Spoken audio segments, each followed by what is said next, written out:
বিধি অনুযায়ী সরকারি চাকরিজীবীদের সম্পদের হিসাব জমা দেওয়ার নির্দেশ দিয়েছেন হাইকোর্ট। একই সাথে ৩ মাসের মধ্যে এর অগ্রগতির প্রতিবেদন দাখিল করতে বলা হয়েছে। একটি রিটের প্রেক্ষিতে এই আদেশ দেন বিচারপতি নজরুল ইসলাম তালুকদার ও বিচারপতি কাজী এবাদত হোসেনের বেঞ্চ। পর্যবেক্ষণে আদালত বলেন, যে কোনো উপায়ে দুর্নীতি ও অর্থ পাচার বন্ধ করা দরকার। রিপোর্টে জানাচ্ছেন মাহবুব কবির চাপল।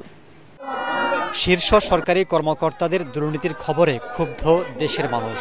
কোথাও কোথাও জ্বলছে সেই ক্ষোভের আগুন।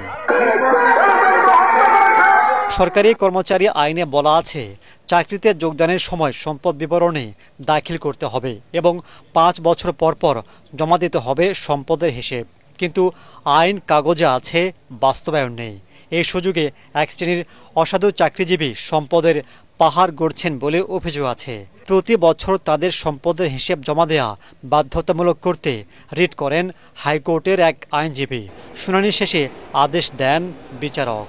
মাননীয় আদালত আজকে নির্দেশ প্রদান করেছেন, যারা এই মামলার বিবাদী আছেন, অর্থাৎ মাননীয় ক্যাবিনেট সচিব সহ অন্যান্য সচিব, দুদকের চেয়ারম্যান, বাংলাদেশ ব্যাংকের গভর্নর, তাদের উপরে নির্দেশ দিয়েছেন যে সরকারি কর্মকর্তা কর্মচারীদের নিকট থেকে তাদের সম্পদের হিসাব বিবরণী আইন অনুযায়ী সংগ্রহ করার জন্য, এবং আরও বলেছেন তারা যেই সংগ্রহ করার সম্পত্তির হিসাব বিবরণীটি শুরু করেছেন সেই মর্মে একটি প্রোগ্রেস রিপোর্ট আগামী ৩ মাসের মধ্যে মাননীয় আদালতে দাখিল করার জন্য একটি নির্দেশনা প্রদান করেছেন। যে সম্পত্তির হিসাব কেন ডিজিটাল রেকর্ড রাখা হবে না, এর উপরে রুল দিয়েছেন।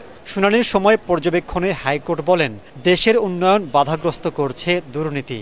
এটা যে কোনো উপায়ে থামানো দরকার। ইদানিং কিছু পত্রপত্রিকায় বেশ কিছু হাই অফিসিয়ালের বিষয়ে দুর্নীতির এবং প্রচুর পরিমাণের অর্থ অর্জনের বিষয়ে সংবাদ আসছে, যেটা দুদক তদন্ত করছে। কোর্ট যেটা বলেছে, জাতির জনক বঙ্গবন্ধু শেখ মুজিবুর রহমানও দুর্নীতির বিরুদ্ধে জিরো টলারেন্সে সোনার বাংলা গড়ার জন্য সোনার মানুষ গড়ে তুলতে হবে এবং আমাদের সবাইকে এবং জনগণকে এই দুর্নীতি প্রতিরোধে এগিয়ে আসতে হবে। ইউরোপ, আমেরিকা, এমনকি পার্শ্ববর্তী দেশ ভারতেও সরকারি চাকরিজীবীদের সম্পদের হিসেব কঠোরভাবে তদারকি করা হয়। মাহবুব কবির চপল, এটিএন বাংলা, ঢাকা।